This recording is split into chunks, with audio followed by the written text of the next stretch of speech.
नमस्कार, स्वागत है आपका इंडिया न्यूज़ 28 में। ये बात करते हैं तमिलनाडु की कुछ खास खबरों की।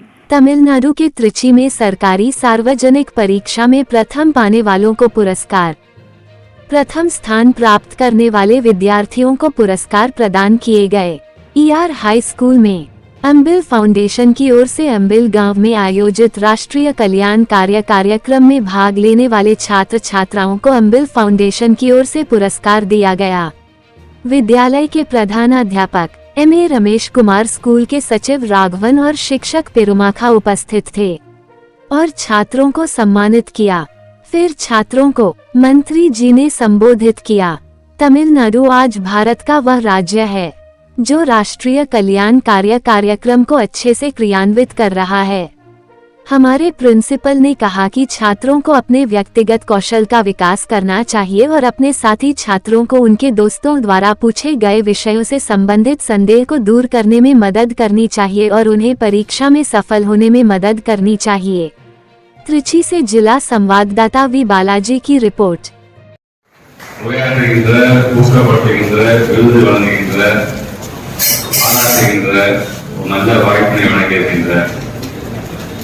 பள்ளி நிர்வாகத்தில் முதல் நன்றி என தெரிவிச்சுக்கிறேன்.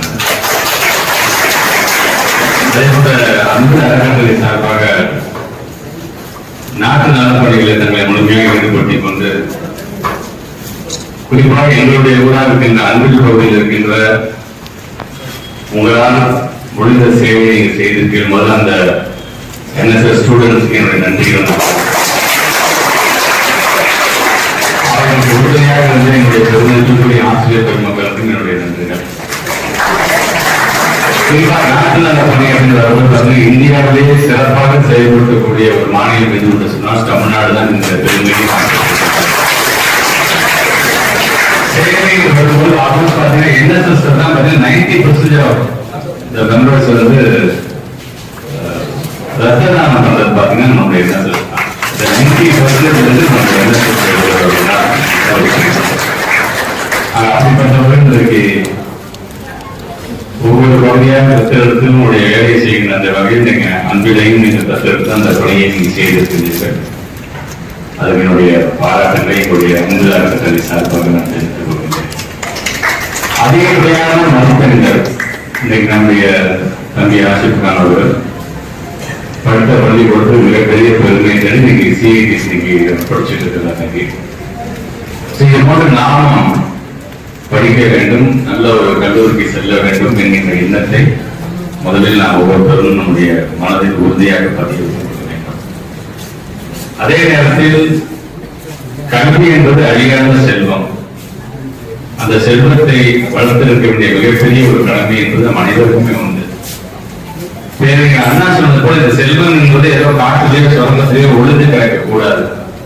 அதை அங்கிருந்து எடுத்து அதை பலபலத்துடன் ஒரு மின்னுகின்ற தங்கமாக மாற்ற வேண்டும் என்று சொன்ன பொழுது அந்த குழுக்களுக்கு ஏதாவது கூட என்னுடைய ER மேல்நிலை பள்ளியை பொறுத்தவரைக்கும் படிக்கிற பிள்ளைகளை ஊக்கப்படுத்துகின்ற பரிசு வழங்குகின்ற இந்த விழாவை நீங்கள் நடத்தி கொண்டிருக்கின்றீர்கள் என்று நான் நினைக்கின்றேன்.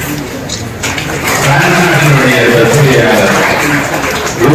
சொல்வார், கல்வி என்பது பார்த்தீங்கன்னா இயற்கையானதாக இருக்க வேண்டும், நேச்சுரலா இருக்கணும்னு சொல்றாரு. தனி மனித கல்வியாக இருக்கணும், இண்டிவிஜுவலா நாம எப்படி படிக்கிறோம் அப்படிங்கிறது. அதே நேரத்தில் நடைமுறை பிராக்டிக்கல் கல்வியாக இருக்கணும்.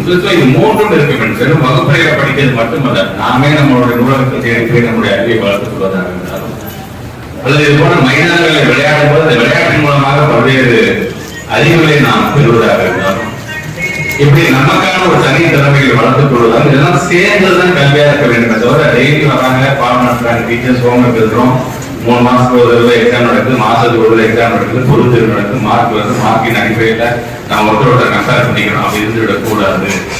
மதிப்பெண்கள் அவசியம் தான், ஆனால் மதிப்பெண்கள் மட்டுமே ஒருவருடைய வாழ்வில் மதிப்பீடு செய்யாது.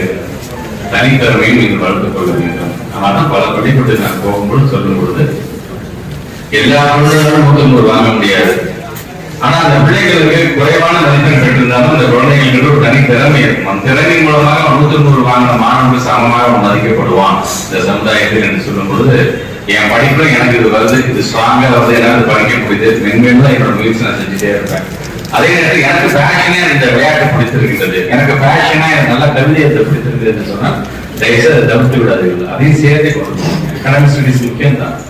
அதே நேரத்தில் ஒரு தனித்திறமை நீங்கள் வளர்த்துக் கொள்ள வேண்டும். ஏன்னா ஒரு பள்ளிக்கூடம் என்பது நான் அடிக்கடி சொல்லுன்னா வகுப்பறையில் சொல்வது மட்டுமல்ல, விளையாட்டு மைதானம் நமக்கு பல்வேறு அறிவுரைகளை நமக்கே தெரியாம நம்ம பல்வேறு விதமான அறிவுரை சொல்லி தரக்கூடியது. கலை பண்பாட்டு திருவிழா நம்ம கொண்டாடலாம். பிள்ளைகள் பாடம் சேர்க்க பிள்ளைங்க பாருங்க, கவிதை தெரிஞ்ச பிள்ளைங்க கவிதை எழுதுங்கள், நடனம் ஆட தெரிஞ்ச நடனம் ஆடுங்கள், பேச்சு போட்டியில கலந்து கொள்ள முடியும்னா பேச்சு போட்டிருக்கான்னு சொல்றதுக்கு காரணம் இதெல்லாம் உங்களை அறியாமல் உங்களுக்கான ஒரு தன்னம்பிக்கையை வழங்கும். அந்த தன்னம்பிக்கையை வழங்குவது ஆட்டோமேட்டிக்கா நீங்க பாத்தீங்கன்னா உங்களோட படிப்புல உங்க அதிகப்படியான கவனத்தை வளர்ச்சி செலுத்த முடியும். ஆக இந்த வயது என்பது நம்முடைய மாண்பு தமிழ்நாட்டு முதலமைச்சர் அடிக்கடி சொல்றது மாதிரிதான் படிப்புல மட்டுமே கவனம் செலுத்துங்க. நிறைய டிஸ்ட்ராக்ஷன்ஸ் இருக்குது இல்லைன்னு சொல்றது. இன்னைக்கு இருக்கிற குழந்தைகளுக்கான சேலஞ்சஸ் இந்த இடத்துலயும் வந்தது. எங்களுக்கு அந்த மாதிரி சேலஞ்சே கிடையாது. டிஸ்ட்ராக்ஷன் ஆகிட்டு மேக்ஸிமம் போனா நாங்கள் வெளில போய் கிரிக்கெட் ஆடிட்டு இருக்கோம், டிவியில ஒரே ஒரு சேனல் இருக்கும், அவ்வளவுதான். மொபைல் போனா நம்ம கிடையவே கிடையாது. அப்ப என்னோட வேலை என்பது டீச்சர் சொல்லக்கூடிய அந்த ஹோம்ஒர்க் எழுதி தருவோம். திங்கட்கிழமை வந்தா நம்ம கரெக்டா டீச்சர் திட்டுவாங்க, ஆடிவாங்க, நல்ல பிளேயர் நடந்துருக்கும்னு நினைப்போம். அதோட முடிஞ்சது. ஆனா உங்களுக்கு நிறைய சேலஞ்சஸ் வந்துச்சு. மொபைல் போன்ல நீங்க உலகத்தை நீங்க பாக்குறீங்க. பல்வேறு சேனல்ஸ் இருந்துச்சு, பல்வேறு விளையாட்டுகள், பல்வேறு டிவியில உட்காந்து பார்த்துட்டு நம்ம இப்படி ஒரு டிஸ்ட்ராக்ஷனா கலந்து நீங்க படிக்கிறீங்க அப்படின்னா ரியலி நீங்க தான் கிரேட். நீங்க அதை ஒதுக்கி வைத்துட்டு இது என்னோட படிக்கிற வயசுப்பா, நான் படிக்கிற கவனம் செலுத்துப்பா, நீங்க படிக்கிறீங்க அப்படின்னா உங்க அரசியல் யாராலையும் முடியாது.